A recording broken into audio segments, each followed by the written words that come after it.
London से आई हुई यह कहानी बड़ी तकलीफ़देह है, बड़ी दिलचस्प है और बतलाती है कि सत्ता की ताकत, पैसों की ताकत लोगों को किस हद तक हिंसक बना सकती है। मैं छत्तीसगढ़ अखबार के न्यूज़ रूम से सुनील कुमार इस एक नई खबर को लेकर आपके बीच हूँ। लंदन की एक अदालत ने अभी नाइजीरिया के एक राजनेता को, उसकी पत्नी को और उनके डॉक्टर को लंबी सज़ा सुनाई है।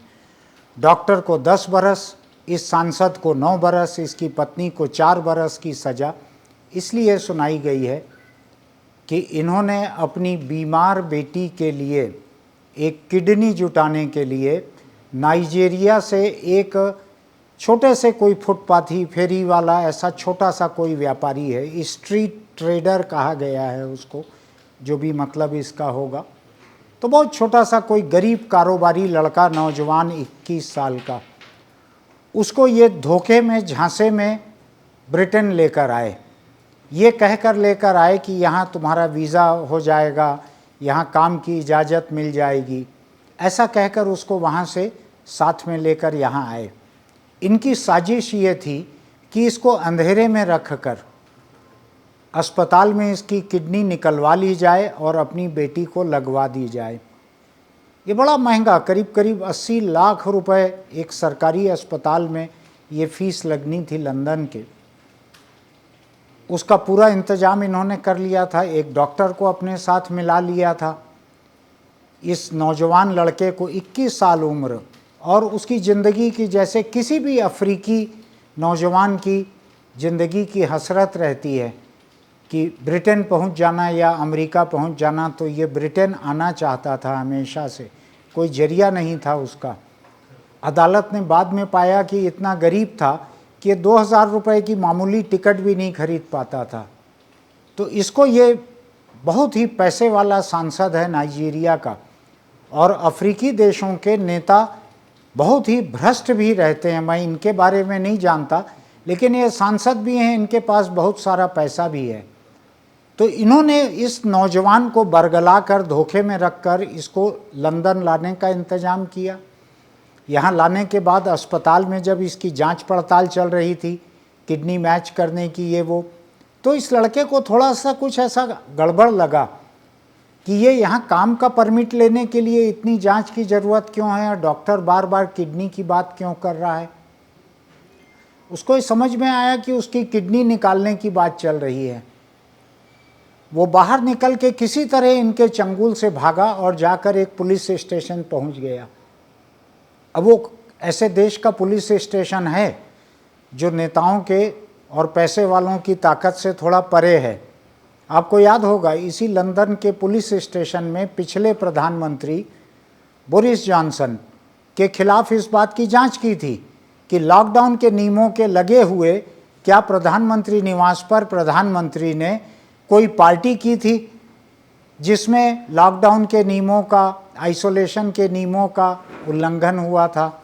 ऐसी पुलिस है, प्रधानमंत्री निवास में घुस के जांच की, जांच करके प्रधानमंत्री को कसूरवार ठहराया, ऐसी पुलिस है। इसलिए जब वहाँ पे नौजवान पहुँचा तो इस नौजवान की शिकायत दर्ज की गई, उस पर जांच की गई, गिरफ्तारियाँ हुई, मामला अदालत में पहुँचा, साल भर के भीतर उनको सज़ा हुई है। मैं किसी देश का नाम लेना नहीं चाहता, लेकिन बहुत सारे ऐसे भ्रष्ट देश होंगे जहाँ पे अगर ऐसा कोई पहुँचे और किसी करोड़पति, अरबपति के खिलाफ ऐसी शिकायत करे तो उसका नतीजा ये निकलेगा कि पुलिस तुरंत ही उस पैसे वाले से, उस नेता से संपर्क करके और पैसा खा लेगी और इस लड़के को किसी गलत जुर्म में भीतर डाल देगी, झूठे जुर्म में, ऐसा भी होगा। लेकिन खैर, जो हुआ वो ये है कि लंदन पुलिस ने इसकी जांच की, जांच करके नाइजीरिया के इस सांसद, उसकी पत्नी और एक डॉक्टर, इन तीनों को गिरफ्तार किया। अभी वहाँ की अदालत से इस पे फैसला हुआ है और उस फैसले में सांसद, पत्नी, डॉक्टर, इन तीनों को कैद की सज़ा मिली है। जज ने बड़ा कड़ा रुख दिखाया है, फैसले में कई कड़ी बातें कही है। लेकिन मैं महज इतनी बातों को लेकर आपके बीच नहीं हूँ, इतनी बातों को लेकर मैं ये वीडियो नहीं बना रहा हूँ। इसमें एक बात और है, जब मैं सवेरे बीबीसी का पॉडकास्ट सुन रहा था साइकिल चलाते हुए, उस वक्त मुझको ये बात सुनने मिली और मैंने उसको दर्ज करके रखा था। फिर आकर समाचारों में ढूंढा तो वो लाइन मुझको मिली। अब आप देखिए, ये लड़का जो गरीब है, छोटा सा फुटपाथी फेरी वाला है या कुछ है नाइजीरिया में, जो ऐसे जुर्म का, ठगी जालसाजी का, और जिसकी किडनी निकाल के उसको ज़िंदगी भर के लिए मरने के लिए छोड़ देते ये लोग। ऐसे व्यक्ति से जब अदालत में ये कहा गया कि आपके साथ इन लोगों ने ये जो साजिश की है, जो जुर्म किया है, इसके एवज में क्या आप कोई मुआवजे का मामला दर्ज करना नहीं चाहोगे इनके ऊपर? तो मैं पढ़ के सुनाना चाहता हूँ उस लड़के का क्या कहना है। उसने कहा,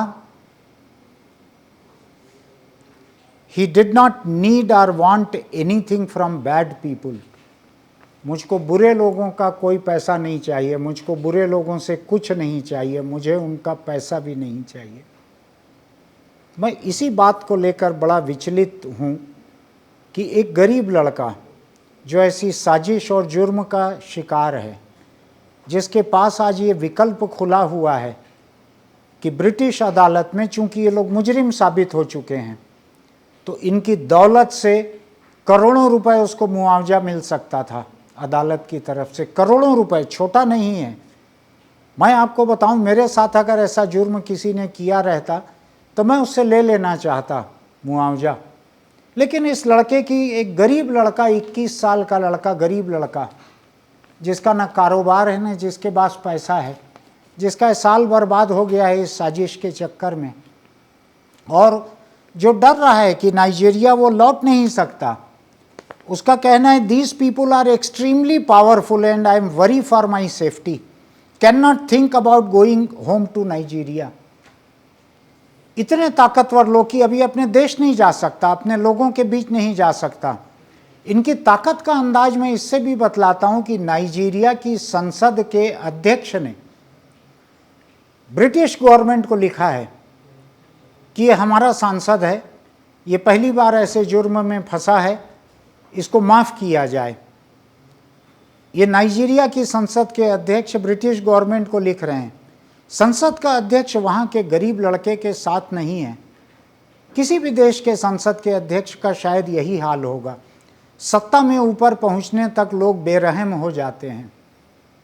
उनके लिए इंसानियत कही जाने वाली जो चीज़ है, वो जीवन के मूल्य, ये कुछ नहीं रहते।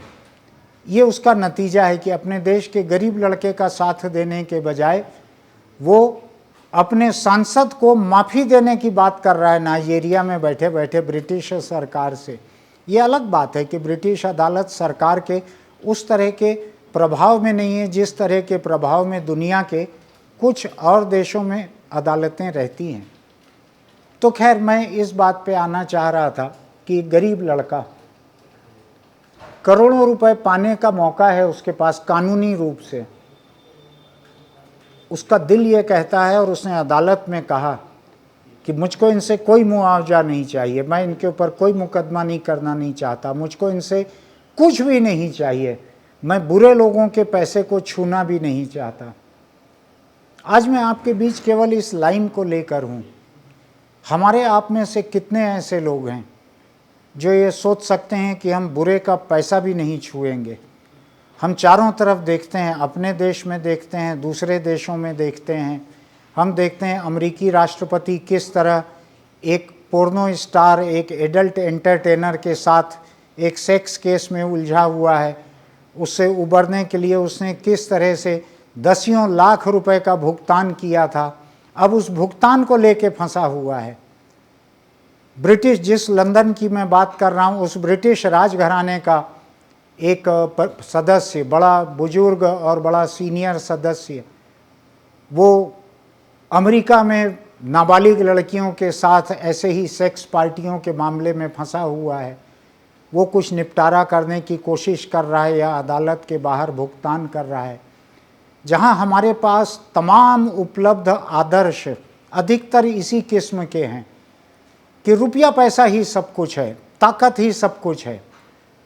भ्रष्ट ताकत ही सब कुछ है, पैसा चाहे वो लहू में डूबा रहे वो सब कुछ है। वहाँ पे एक गरीब लड़का, वहाँ पे एक गरीब नौजवान लड़का अगर ये कहने की हिम्मत रखता है कि मुझको बुरे लोगों का पैसा नहीं छूना है, तो क्या ये खबर नहीं है? क्या ये खबर इस जालसाजी की घटना से भी बड़ी खबर नहीं है? इसके बारे में सोचिए। मैं बस केवल इसी एक लाइन को लेकर आपके बीच आया हूँ आज, कि एक गरीब भी ये कह सकता है कि उसको बुरे लोगों से कोई पैसा नहीं चाहिए, कोई मुआवजा नहीं चाहिए। उनके जुर्म का शिकार होने के बाद भी कह सकता है कि उसको बुरे लोगों का पैसा छूना भी नहीं है। हम में और आप में से कितने लोग ऐसा कह सकते हैं? हमारे पास ये मौका रहे कि हम करोड़ों रुपए पा सकते हैं, जो हमारा जायज़ हक बनेगा, तो भी क्या हम ये कहने की हिम्मत रखते हैं कि हमको बुरे का पैसा नहीं चाहिए, बुरे से मुआवजा नहीं चाहिए? सोचिएगा, अगली बार मैं आपके सामने आऊँगा, तब तक सोचिएगा इसको। मैं बस इस छोटी सी बात को लेके आपके बीच आया हूँ। खबर बड़ी है, खबर का जुर्म बड़ा है, लेकिन मुझको लगता है कि इस लड़के के दिल की बात जो है, इस बड़ी खबर से भी बड़ी खबर है, इसलिए मैं आपके बीच आया हूँ। मैं फिर किसी खबर को लेकर आपके पास आता हूँ। तब तक हिफाजत से रहिए, खुश रहिए। आपको ये चैनल अच्छा लगता है हमारा, तो YouTube पे सब्सक्राइब कीजिए, और आपको पसंद आता है तो लाइक कीजिए, ना पसंद आता है तो टिप्पणी कीजिए। हम अपने को सुधारने की कोशिश करेंगे। फिर मिलते हैं।